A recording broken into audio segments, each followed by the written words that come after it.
대부분의 아파트 단지에서 경비원이 하는 일은 여러 가지입니다. 경비만 보는 게 아니라 쓰레기 분리수거도 돕고 또 주차 관리까지 하는 곳도 많죠.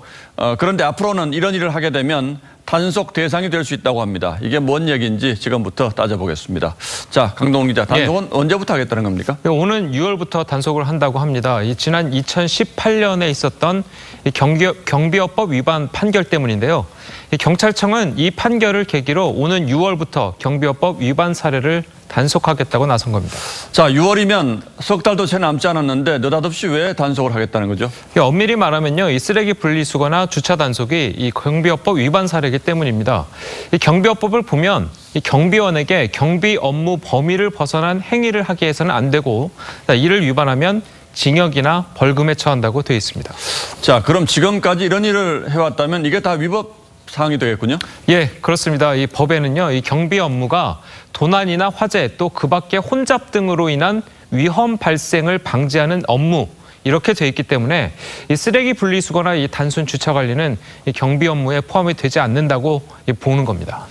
예, 이런 논란 때문에 경비 용역 업체와 계약을 맺을 때 쓰레기 분리수거라든지 주차 관리도 할 수 있도록 따로 계약을 할 수도 있을 텐데 이런 경우도 안 되는 겁니까, 그럼?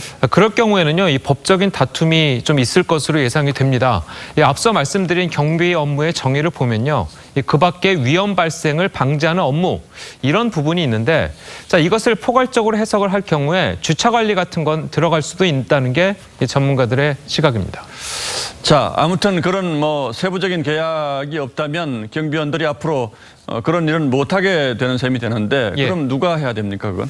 아무래도 경비 업무 이외의 부수적인 일들은요, 이 별도의 용역을 고용해서 해결하거나 이 전자 경비 시스템 등을 도입해서 이 경비원 수를 줄이고 그 대신에 청소원을 더 고용하는 방법밖엔 없을 것으로 보입니다. 자, 이렇게 되면요, 이 아파트를 관리하는 인원이 늘 수밖에 없고 당연히 관리비 부담으로 이어질 수 있다는 지적도 나오고 있습니다. 들어보시죠. 예.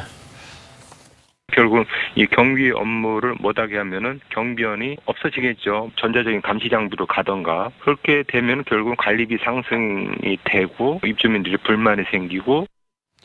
예, 물론 이론적으로야 더 많은 사람을 고용해서 다 하게 하면 되겠지만 현실적으로 이게 간단치 않은 문제일 텐데 이 정도면 정부가 나서야 되는 것 아닙니까? 네, 일단 주무부처인 국토교통부는요, 이 경찰과 협의를 한다는 방침입니다. 그래서 이 경비업법이나 공동주택관리법 등을 개정해서 이 아파트 경비원 업무 범위를 넓히는 방안을 검토 중이라는 입장인데요.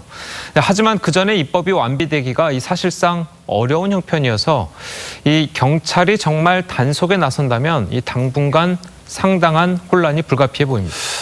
예, 이게 현실적으로 얼마나 단속이 잘 될지는 모르겠습니다만 그래도 필요하다면 법부터 먼저 정비를 해놓고 단속을 하는 게 순서가 아닐까 싶습니다만. 예, 강동훈 기자 잘 들었습니다.